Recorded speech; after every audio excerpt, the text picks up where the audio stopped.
სახელითა მამისათა და ძისათა და სულისაწმინდისათა.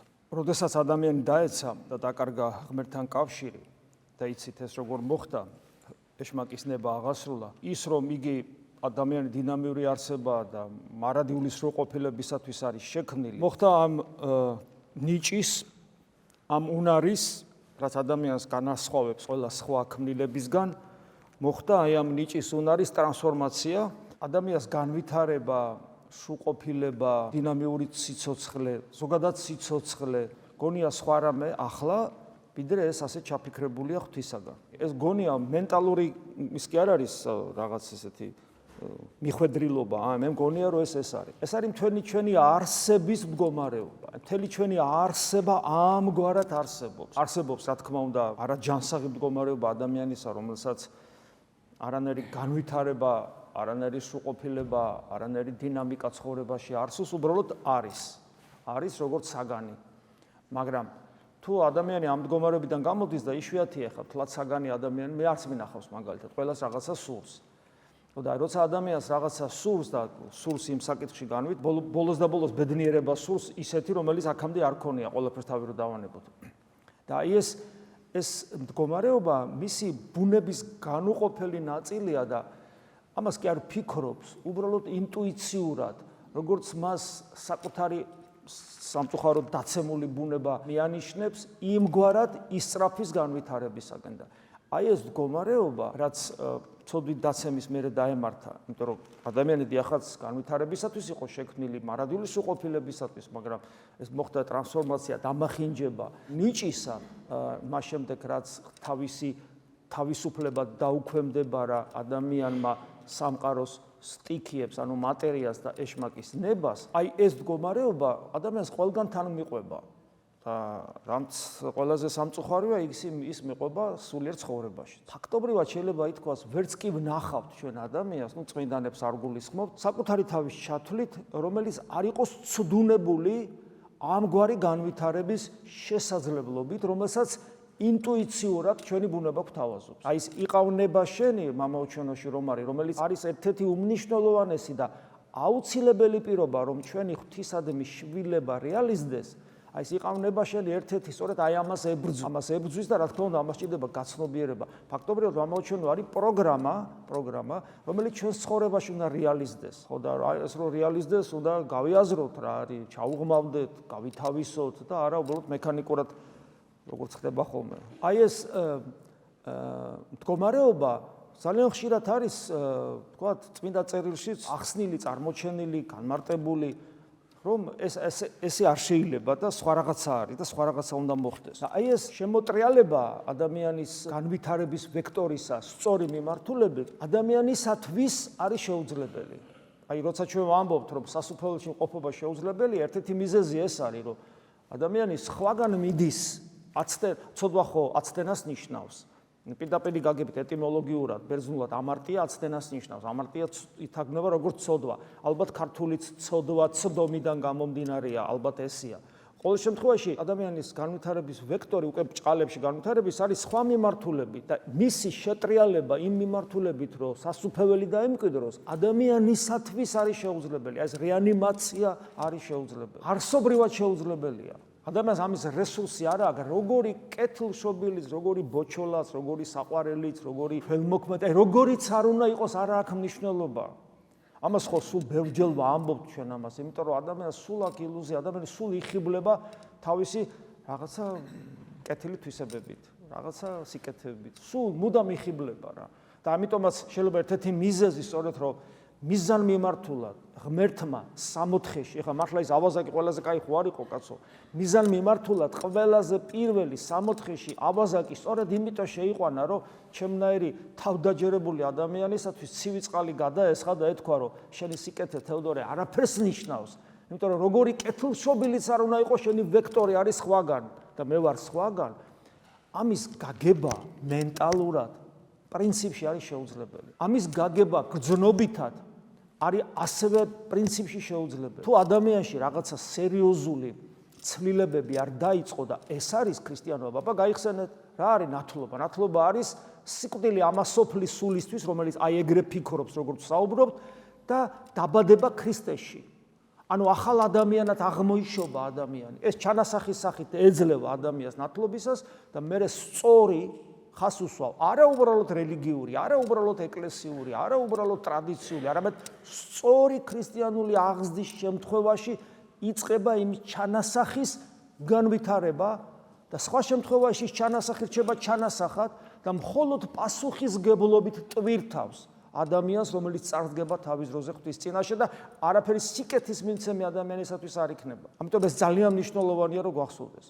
ხოლო ჩვენ რადგან აქ ვდგავართ, მარტო ჩვენ არა, საერთოდ ქრისტიანები, რომლებიც ეკლესიურად ცხოვრობთ, უკეს დასრულნი ვართ, ბავშვები აღარა ვართ, გაცნობიერებული გვაქვს ის აღთქმა, რომელიც ბავშვობაში დავდეთ, თავისთავად ცხადია, ახლა ეს ყველაფერი უნდა გავაცნობიეროთ, პასუხისგებლობა ვიტვირთოთ და ნუ ვეთამაშებით საკუთარ მარადიულ სიცოცხლეს, იმიტომ რომ გარდაცვალებისთანავე მივხვდებით, რომ ბევრი წამი დაგვიკარგავს ცხოვრებაში, მაგრამ ვერაფერს ვეღარ შემოვატრიალებთ. ძალიან სერიოზულად უნდა ვეკიდებოდეთ სულიერ ცხოვრებას. ერთ-ერთი სწორედ ეს არის ეს მხარე ჩვენი სულიერი ცხოვრებისა, რომ ჩვენი მუდამ უნდა ვითარდებოდეთ, მაგრამ ეს განვითარება რას ნიშნავს? ჩვენ ეს უნდა გააზრებული ქონდეს. მე ადრეს ბევრჯერ მაქვს ნათქვამი წინა წლებში ყოველ შემთხვევაში, ყველა რელიგიაში, ყველა რელიგიურ და ფილოსოფიურ სისტემაში, აი ყველა ფაქტიურად განვითარებად მიჩნეულია რა, რომ ადამიანი რაღაც მდგომარეობაშია და წინ მიიწევს და ის სისტემა,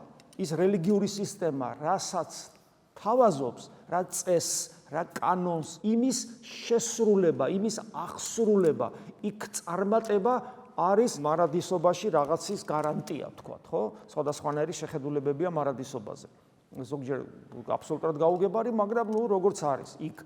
და თვლია, რომ ეს ყველაფერი თუ შეასრულებ, შენ გარანტირებულად, ესე იგი, იქ როგორც ჩვენ გეუბნებით, რომ კარგია, ესე იქნები. ერთადერთი ქრისტიანობა არის, რომელიც საერთოდ სხვა რამეს გეუბნება. იმიტომ რომ არაფერს არ ნიშნავს შენს მიერ ქმნილი სიკეთე, ეს იქნება ზნეობრივი, ეს იქნება, რა ვიცი, ყოფითი, საქველმოქმედო თუ სამოქალაქო თუ რელიგიური. უფალი პირდაპირ გეუბნება, როცა შენ სიკეთეს აკეთებ და თავში რა თქმა უნდა მოგდის ეს აზრი, ხო, იმიტომ ჩვენ რასაც ვამბობთ, ეგეთები ვართ. აი, მე სიკეთეს ვაკეთებ. აი, რელიგიური, სულიერი, ზნეობრივი, მოქალაქეობრივი არა აქვს მნიშვნელობა. სულ ერთია, რაღაც სიკეთეს აკეთებ, იქ და ეგრე ცხოვრობ და აუცილებლად მოგდის აზრი. ანუ შეიძლება სიტყვიერად არ გამოთქვა, რომ აი ხო რა, მე მშვიდად ხარ, იმიტომ რომ არა ხარ ბოროტმოქმედი კაცო, არა ხარ. უფალი გეუბნება. ჩემგან მადლობაც კი არ გეკუთვნის. როგორია ხა ქრისტე ამას რო გეუბნება? გაიხსენეთ როგორ ამბობს. ჩემგან მადლობაც არ გეკუთვნის ამისთვის. არათუ ცხონება, მადლობაც არ გეკუთვნის. და მე განგვიმარტავს, თქვენ მოვალეობას ასრულებთ.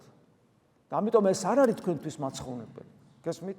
ანუ რაღაცა სხვა რამეს ითხოვს ღმერთი ჩვენგან. და ის რაღაცა სხვა რამის ვერ გაგება არის ერთ-ერთი მთავარი პრობლემა ასევე ქრისტიანობაში. ის სხვა რაღაცა რომ მომხდარიყო, ამისთვის წარმოიდგინეთ, ამდენჯერ გვითქვავს, ხო? რა უნდა რელიგიური სისტემა, რომელიც თავის რაღაც კეთილ რაღაც კანონებს გთავაზობს, ღმერთი გამოუცხადებდა წინასწარმეტყველს და შენ შეასრულებდი და სამოთხეს შეხვიდოდი.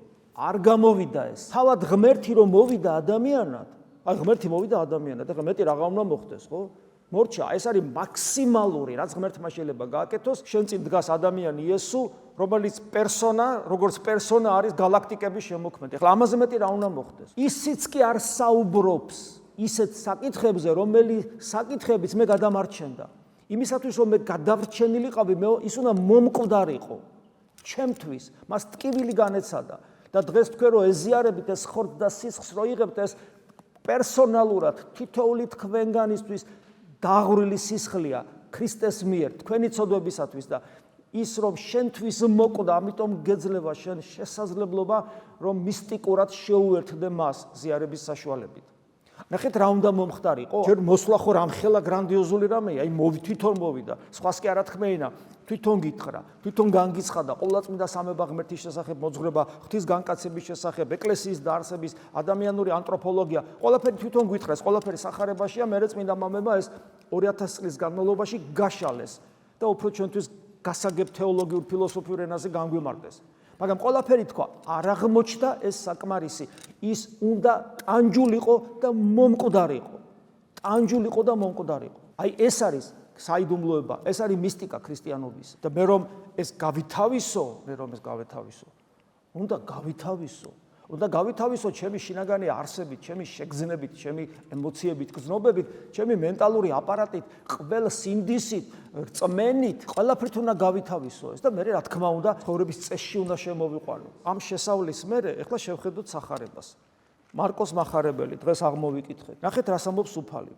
მე რაღაც ნაწყვეტებს ვიღებ, რა თქმა უნდა, არამთლიან ტექსტს, რომელიც დღეს იქნა აღმოკითხული. მრავალნი იყვნენ პირველნი უკანასკნელ და უკანასკნელი პირველი. უკვე აანგრევს ამ ჩვენ სტერეოტიპს, რომ პირველია და უკანასკნელია და უფალი ამბობს, არა, აი უკანასკნელი რო გონია, ის პირველი გახდება და შენ რო პირველი თითქოს გონი ხარ, შენ უკანასკნელი გახდები. და მრავალნი, ანუ ეს გლობალური პროცესია. იყვნენ გზასაზე და იესო წინ უძღოდა მათ, ხოლო იგინი მისდევდნენ მას და აქ არის საინტერესო სიტყვა.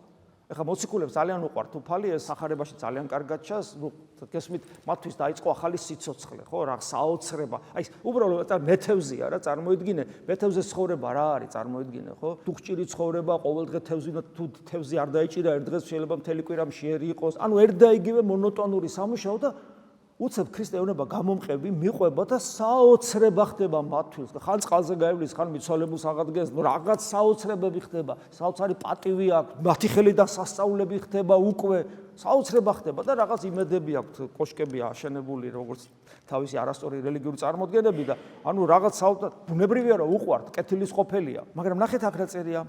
იყვნენ გზასაზე და იესო წინა უძღოდა მათ, ხოლო იგინი მისდევდნენ მას და ეშინოდათ. რატო ეშინოდათ? და დაუჟია ვინმე ქრისტეს, თუ რატო ეშინოდა? ეს არის მისტიკური შიში შეუცნობლის წინაშე. ისინი ხედავენ, რომ რაღაცა დიდი ხდება, რომელიც მათ ყველანაირი გონებრივ აღქმის შესაძლებლობებს აღემატება, მათ გამოცდილებას, კულტურიდან, ტრადიციიდან მიღებულ გამოცდილებას, ყველაფერს აღემატება. ეს არის მისტიკური გაუცნობიერებელი შიში, რომ მათ ესე იგი ის ღვთისმეტყველება ჯერ ბოლომდე გააზრებული კი არ აქვს, რომ galaktikების შემოქმედით დგას წინ. ეს ნელ-ნელა ხდება მათში ამის გახსნა, მაგრამ ის რასაც ინტუიციურად განიცდიან ამას. ოღონ ვერ არქმევენ სახელს და შიში აქვს. შიში როგორ არ გექნება? შენს გვერდზე რო დგას, რომელიც პერსონალურად galaktikების შემოქმედია, გული როგორ არ გაგისკდება. უბრალოდ კიდე კაი რომ ადამიანი ამას ბოლომდე ვერ აცნობიერებს და ვერ ხვდება და ეს ინტუიცია არის, მას ინტუიცია და ამ ინტუიციას თუ შიში არ ახლავს, თუ ჩვენს ურთიერთობას ქრისტესთან, ჩვენს იესოს სახელის აღმოთქმას, თუ ჩვენს ზიარებას, თუ ჩვენს სახარების კითხვას, შიში არ ახლავს, აი ეს მისტიკური შიში. შენ რა ქრისტიანი ხარ? ესე იგი რა გამოდის? პროფანირება მოახდინე იმ ხელა საიდუმლოებისა. იმ დონეზე ხარ ლამის უკვე რომ შეგიძლია მხარზე ხელი გადახვიო, წამოარტყა, შეაფურთხო, ნერწყო, ცემო, განაგდო შენი გულიდან, იმიტომ რომ შენ მისთვის ახლა არ ქცალია და ფაქტურად ჯვარცმელად იქცე. ერთი ნაბიჯია, როცა ღვთის შიში დაიკარგება, ერთი ნაბიჯი რჩება ქრისტეს შეურაცხყოფამდე, ბოძულება და მოკვდინებამდე. გზაზე უყვება უცნაურ რაღაცას. ეს აი უცნაური რატოა იცით? იმიტომ რომ ვერ იგებენ რაზეა საუბარი. მათ წინ დგას ძლევამოსილი არსება, რომელსაც ყველაფერი შეუძლია. მათ ისიც იციან, რომ რამდენჯერ მოუნდომეს მოკვდინება და ვერ, აი მოინდომეს რომ დაიჭირონ და მოკლან და ესე გაიარა და წავიდა მათ შორის და ეს პარალიზებულები ხდებიან, თითქოს ვერაფერს ვერ ახერხებენ. იმედოვნებენ რომ სოფლიო მეფე გახდება ცოტა ხანში. ანუ ძლევამოსილ ადამიანს ხედავენ. და ამიტომ ვერ იგებენ რა შეუნება. წარმოიყვანა კვლავ 12 და იწყო თხრობად. მათ მერმისა მისთვის, ანუ მომავალში რა იქნება ამისთვის ელაპარაკება. და რომელიც იყო შემთხვევათ მის და რა შეემთხვევა მას. აჰა ესე რა აღვალთ იერუსალემად და ძეკაცისა მიეცემის და ძეკაცისა წინასწარმეტყველებაში ძველ აღთქმაში ეს არის რომ წინასწარმეტყველმა იხილა ზეცაში ძეკაცის მსგავსი ღმერთზე საუბრობს, მან ადამიანს რო გავს. ანუ ეს წინასწარმეტყველება იყო ღვთის განკაცებისა და ძეკაცისა როცა ამბობს უფალი ძეკაცისა, ისინი ძველი აღთქმის ადამიანებმა იციან, რომ თავის თავზე საუბრობს, მაგრამ ეს თვითონ არის რაღაცა ძალიან დიადი და ყოვლისშემძლე. და უცებ ამბობს ძეკაცისა მიეცეს ღვთელმოძღვართა და მწიგნობართა, ანუ ელიტას საზოგადოებისას და დასაჯონ იგი. ანუ დასაჯონ იგი სიკვდილად, ანუ სასიკვდილო განაჩენი გამოუტანონ. სასიკვდილო განაჩენს გამოუტანენ, მერე მისცემენ წარმართებს რომელიც ძალიან ზულდათ იუდეველებს, იმიტომ რომ ისინი დაპყრობილები იყვნენ წარმართების მიერ და ის წარმართები რას უზავენ? ეკიცხვიდნენ მას, ტანჯონ იგი, ნერწყვიდნენ და მოკლან იგი. ანუ ყველანაირ შეურაცხყოფას მიაყენებენ და აფურთხებენ ყველაფერს და მე მოკლავენ. და მე ამბობს მესამესა დღესა აღდგეს. აი ხო ელაპარაკება ვერაფერს ვერ იგებენ. აბსოლუტურად უცხო ენაა ზედ ლაპარაკობს თითქოს. ადამიანი რომ ვერ ხედავს ინფრა, წითელ და ულტრა იისფერ სხივებს, ვერ ხედავს. არ შეუძლია ახმარა. აი ესე ვერ აღიქვავს. ეს ხა რას ნიშნავს? ლამის ჩვენს ასე ვართ მიუხედავად იმისა, რომ ჩვენ თითქოს ყველაფერი ვიცით. ჩვენ ვერ ხა აღდგომა მოდის და აღდგომამდე ქრისტეს ჯვარცმის დღეებია, ხო? ვერ ვაცნობიერებთ რა მოხდა, ვერ ვითავისებთ ამას. თუმცა ეკლესიის მსახურება, ეკლესიის ლიტურგიული მსახურება ისია იმგვარად არის შედგენილი, რომ ჩვენ ეს გავითავისოთ, ვიგრძნოთ, განვიცადოთ, მაგრამ ვერ ვახერხებთ ამას. ჩვენი გული გაქვავებულია ღმერთის ჯვარცმისადმი. ვერ აღვიქვავთ ბოლომდე ამას. ამიტომ მოციქულების მაგალითი არის ჩვენ ვართ ეს, ჩვენ ვერ აღვიქვავთ ამას. და ვერც ბოლომდე აღდგომას ვითავისებ. აქაც ნახე, ამას ხო ესაუბრება. და ეს რო დაასრულა, მივიდეს მისა იაკობ და იოანე, ვინ არიანი ქუხილისძენი იაკობ და იოანე. იოანე უსაყვარლესი მოწაფე ქრისტესი. ყველაზე მისტიკური წიგნის ავტორი დედამიწაზე იოანეს სახარებისა. ვინ არის იაკობი, პირველ მოწამე, ესე იგი მოციქულთა შორის. პირველი ეგ მოკდა 12 მოციქულიდან. ძენი ზებედესნი, ქუხილის ძენი და რქვეს მოძღვარ გნებავს, რათა რომელი გთხოვოთ გვიყო ჩვენ. ანუ თავის თავზე ფიქრობენ. და რა უნდათ ახლა? მე ერთ-ერთი მახარებელი ამბობს დედამისიც მიიყვანეს. ეს საინტერესოა ძალიან. დედამისიც ჩართულია, რომ მისი შვილები მაგარ მდგომარეობაში აღმოჩნდნენ. მოძღვარ გნებავს, რომელი გთხოვოთ გვიყო ჩვენ და გახსოვთ რა სევედრებიან. შენ რო დიდებით გამეფთები, ერთი შენს მარჯვნივ დავждებით, ერთი მეორე შენს მარცხნივ, ანუ შენი ძალაუფლებაში ყველაზე ახლო მდგომნი და შენი ძალაუფლების ყველაზე მეტად გამტარებელნი და მარჯვენა და მარცხენა ხელი და მოკლედ ძალაუფლებაში შემოვალთ შენთან. გახსოვთ უფალი რას ეუბნება? უფალი ეუბნება იმას, რომ თქვენ შეგიძლიათო, რომ ის ტვირთი აიღოთ, ის ტვირთი იტვირთოთ, ის ნათლისღებას ესე ამბობს. ის ტვირთი, რომელიც მე უნდა ვიტვირთო, ანუ მე თუ უნდა გავმეფთე ქრისტეუნება, ამისთვის მე დიდი ტვირთის აღება მიწევს, ის ჩემი სასმელი მწარე უნდა შევსვა და თქვენ შეგიძლიათ შესვათ ეს სასმელი. და გახსოვთ პასუხი. დიახა ჩვენ შეგვიძლია. და უფალი ნახეთ რას უნდა, დიახას თქვენ შესვავთ. იმიტომ რომ მართლაც ერთი მოწამეთ აღესრულა, იოანე აწამეს, მაგრამ გადარჩა, მაგრამ მთელი მის ცხოვრება მოწამეობრივი ცხოვრება იყო. ანუ დიახაც თქვენ შეგიძლიათ ეს. და მართლაც იტვირთავთ სხვა მოციქულებთან ერთად. მაგრამ მე ნახეთ რას ეუბნება. მაგრამ დაждდომა მარჯვენით ჩემსა და მარცხენით არა არ ჩემი მიცემად, არამედ ვიეთთა გამზადებულ არს. უცნაურია. ნახეთ, ყველაფერს გააკეთებთ, რაც საჭიროა, მაგრამ მარჯვნივ და მარცხნივ დაждდომა ჩემგან ვერ მიიღებთ. არამედ გამზადებულია, ანუ წინასწარ გამზადებულია, ანუ ეს ნიშნავს იმას, რომ ღვთის განგებულებაში თქვენ უკვე არსებობთ და თქვენი გადაწყვეტილებაც ცნობილია, მაგრამ ის რომ თქვენ ჩემი ახლო მოწაფეები ხართ და თქვენ გულმხურვალენი რო ხართ და თქვენ მზათა ხართ ჩემთვის მოკვდეთ, ეს არ ნიშნავს იმას, რომ თქვენ თავისთავად ავტომატურად, მექანიკურად არ ნიშნავს თქვენს მარადილ მყოფობაში, თქვენს მდგომარეობას. იმიტომ რომ ეს მდგომარეობა მარადილ მყოფობაში სხვა პრინციპების მიხედვით არის. აი მაგალითად, თქვათ ყავს რაღაც რამდენიმე სულიერი შვილი და აქედან რომელიღაცას ძალიან მოუნდა რომ იყოს მღვდელი. ყველაფრით კარგია. კარგი ქრისტიანია, კეთილშობილია, თავგანწირულია, ეკლესიისათვის ბოლომდე ერთგულია და უცებ მთხოვა რომ მე მინდა რომ მღვდელი გავხდე და ნახეთ მე როგორი დამოკიდებულება მექნება რომ ეს ყველაფრით კარგია და ჩემზე ადრე ეს ცხონდება ისეთი კარგია, მაგრამ მღვდლობისათვის არ არის რა. მისგან მღვდელი არ გამოვა. გესმით? ანუ არის რაღაცა პრინციპები არის. ღვთის განგებულებითი პრინციპები, რომელსაც ჩვენ ვერ გადავახტებით. და ჩვენ მორჩილებით ვიღებთ ღვთის განგებულება. არ შეიძლება, ამიტომაც არის, როცა ადამიანი რაღაცას ითხოვს, პრინციპულად რაღაცას ითხოვს, ძირშივი არასწორია. როცა ადამიანს ღვთის განგებულებისადმი მორჩილება არ აქვს, როცა ადამიანი არ ელოდება ღვთისაგან იმას, რაც მან უნდა მიიღოს. ამიტომ ჩვენ უნდა ვიცოდეთ, რომ ჩვენი საქმეა ის, რომ ჩვენ ვუერთგულოთ უფალს, რაც შეგვიძლია, ჩვენი რწმენა, რომ ქრისტესთან გვინდა საქმეში გამოვავლინოთ და დანარჩენი რა იქნება და როგორ იქნება, ეს ჩვენზე დამოკიდებული არ არის. და ქრისტე პედაგოგიურადაც ამბობს, რომ არ ჩემზეა დამოკიდებული. როგორ არ არის, მის ხელშია, მაგრამ ის როგორც ახლობელი ძმა რო გვიწოდა, როგორც ძმა მეუბნება. იცი რა, ჩვენი ძმობა არ მაძლევს მე საშუალებას, შენ დაგადგინო იქ, რაც შენთვის არ არის. ეს არის ძალიან მნიშვნელოვანი. ამიტომ საიდუმლოებაა ჩვენი მარადიული ხვედრი. როგორ რანაირად იქნება, რა მდგომარეობაში აღმოჩნდებით, ეს არის აბსოლუტური საიდუმლოება. აბსოლუტური საიდუმლოება. მაგრამ მე საინტერესო რამეს განმარტავს. ის, ვინც ამ სოფელში პირველობა სურს, ამ სოფელს თავის წესები და კანონები აქვს. პირამიდას პრინციპია და ამ პირამიდის თავში მოქცევა სურს. და პირამიდის თავში ვინც მოექცევა, ხო, ის ბატონობს ყველაზე. ეს არის ამ სოფლის კანონი. და სულიერი კანონი არის პირიქით. ამოტრიალებულია ეს პირამიდა და ვინც პირველია, ის ყველაზე კი არ ბატონობს, არამედ ამოტრიალებულია და ყველანი უტვირთავს. ამიტომ პირველობა სულიერი გაგებით არის ძალიან რთული. მაგრამ ეკლესიაში ყველაზე რთული თანამდებობა არის პატრიარქის თანამდებობა. იმიტომ რომ მას აქვს ვალდებულება თავისი ღვაწლით, თავისი ცხოვრებით, თავისი ლოცვით, თავისი თანალმობით ერისადმი იტვირთოს მთელი ეკლესია საქართველოსი. გესმით? და მთელი ეს მის მხრებზე, ბეჭებზე, ნერვულ სისტემაზე, მის ჯანმრთელობაზე, ყველაფერზე უნდა გადავიდეს.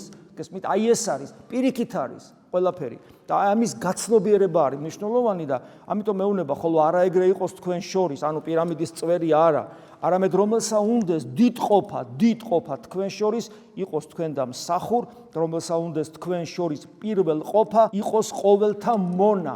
აი ეს სიმდაბლე, აი ეს მორჩილება და ეს ისწავლება აქვს. ამიტომ როდესაც ადამიანს აქვს დიდი აი უნდა მაგალითად ან სასულიერო პირობა უნდა, ან მაგალითად მონაზნობა უნდა, მონასტერი უნდა, ძალიან მარტივია. თუ სამრევლო ცხოვრებაში ვერ ახარ ინტეგრირებული სამრევლო ცხოვრებაში. თუ სამრევლო ცხოვრებაში სიმდაბლით, განუკითხველობით, მორჩილებით, სიმშვიდით, ყველასადმი სიყვარულით ვერ ცხოვრობ, შენგან არც ღმრთელი გამოვა, შენგან არც მონაზონი გამოვა, იმიტომ რომ აქ ეს არის გასავლელი პირველი კლასები და აქ თუ ამას ვერ ახერხებს, სხვაგან ეს არსად არ გამოვა. და მეცაც გეტყვით, თუ აქ არ გამოგივიდა აი ეს მშვიდი მოსიყვარულე თავდაბლობითი ურთიერთობა მრევლის წევრებთან, რომლებიც ანგელოზები არ არიან, მაგრამ რაც არ უნდა იყოს ქრისტიანები არიან, სხვაგან არსად არ გამოგივა, არც თანამშრომლებთან, არც ოჯახში, არც ქმართან, არც ცოლთან, არც სიძეთან, დედამთილთან, არსად არ ათესავებში, იმიტომ რომ აქ ყველაზე იოლია, აქ ყველაზე მეტი მზაობაა, მოგიტევონ, გიტვირთონ, გესმით? და თუ აქ ვერ მოახერხე, თუ აქ იმ მდგომარეობამდე მიხვედი, რომ ყველა განიკითხე და ყველა დაჭამე და ყველა ზემოდან უყურებ, უკვე პრობლემა იქნება. ვერასოდეს ვერ მოახერხებ შენ იყო მშვიდობით სხვა ადამიანებთან. ამიტომ ეს არის სკოლა სიმშვიდის, სიმდაბლის, მოთმინების და სიყვარულის. სამრევლო არის ყველაფერ ამის სკოლა. რომ აი ეს ვისწავლოთ, რომ ვისაც უნდა დიდ ყოფა თქვენ შორის იყოს თქვენ და მსახურ და რომელსა უნდეს თქვენ შორის პირველ ყოფა იყოს ყოველთა მონა. და მე თავის მაგალითი მოაქვს. ამიტომ თუ ძეკაცისა არ მოვიდა ვითარცა იმსახურა, არამედ იმიტომ კი არ მოვიდა რომ მე მსახურონო, არამედ მე ვემსახურო, ქრისტე ამბობს და მიცემა სული თვისი სახსრად მრავალთა და მოკვდა კიდევაც ის ჩვენთვის. ებრაელთა მიმართ ეპისტოლეში როგორ ამბობს პავლე მოციქული, ხოლო ქრისტე მომავალ სიკეთეთა მღვდელმთავარი მოვიდა მუდმივი მეოხი მღვდელმთავარი საკუთარი სისხლით შევიდა საწმინდარში და მოგვიპოვა საუკუნო გამოხსნა, იმიტომ რომ სადაც შევიდა ჩვენც იგვეპატიჟება და აი ეს და მოქცა ეს ნიჭი, აი ის რომ ჩვენ სხვანაირად უნდა ვხედავდეთ, სხვანაირად ვფიქრობდეთ, ეს არის ნიჭი, ანუ რა, ესე იგი მე რო ცოცხალი რო ვარ და შესაბამისი ნიჭებით დახუნძული ეს არის ღვთისწყალობა და ჩემი აქ არაფერი არ არის და ნიჭთა შორის უპირველესი, რომ ქრისტეს ღმერთობა შევიცანი და მისი ეკლესია დავინახე და მის ეკლესიაში სულიერი ცხოვრება მომინდა, ეს ყველაფერი არის ღვთისაგან მოცემული ნიჭი, რომლის გამოც მე მუდამ ვმადლობდე ღმერთს და ეს მადლიერება უნდა იყოს მოუკლებელი ჩემში, დაუსრულებელი, უკანასკნელ ამოსუნთქვამდე, გესმით? და არავითარ შემთხვევაში ეს არ უნდა იყოს რაღაცა ამბიციის, ესე იგი, ჩემში რაღაცა განვითარების შესაძლებლობა, რომ მე სხვებს ზემოდან უყურო, რომ აი მე რა კარგი ვარ და შენ რას გევხარ. და ნახეთ, მე როგორ ამბობს პავლე მოციქული, განასისხლი ქრისტესი, რომელმაც მარადიული სულით უბიწო მსხვერპლად შესწირა თავი ღმერთს, არ განწმენს თქვენ სინდის მკვდარ საქმეთაგან, ცოცხალი ღვთის მსახურებისათვის. რომელ მკვდარ საქმეთაგან? აი ის საქმე, როცა შენ განვითარება სხვა რა მეგონია, პირველობა სხვა რა მეგონია, სიცოცხლე, ნიჭები, რწმენა მათ შორის, რელიგიური ცხოვრება, ქველმოქმედება, რომ შენი საკუთრება გონია, ეს არის ყველაფერი მკვდარი საქმე და ეს რომ აქედან რომ განწმენდილიყავი, ქრისტემ სისხლი დაღვარა შენთვის და როცა ქრისტემ სისხლი დაღვარა, შენ ეს ირწმუნე და აქ მოხვედი და მაინც იმ ძველს ებღაუჭები, პავლე გეუბნება რა, ქრისტეს სისხლმა ვერ განგწმინდა? უძლურია ქრისტეს სისხლი, რომ ცოცხალ ღმერთს ემსახურო და არა საკუთარ ეგოიზმს კითხვას გვისვავს. და რა თქმა უნდა ჩვენში ეს შიშს იწვევს და ვამბობთ, ღმერთო შემინდე, სადაც მქონია ამბიცია, რომ მე რაღაცას წარმოვადგენ და ჩემი ნიჭები თითქოს ჩემი დამსახურება იყოს და ვეცადოთ ღვთისადმი მორჩილებით, სიმშვიდით და სიმდაბლით გავაგრძელოთ ჩვენი სულიერი ცხოვრება, რათა ქრისტესთან ერთად მარადიულად ვიმყოფებოდეთ. ამინ. მადლი უფლისა ჩვენისა იესო ქრისტესი და სიყვარული ღვთისა და მამისა და ზიარება სული საწმინდისა იყოს თქვენ ყოველთა თანა. ამინ.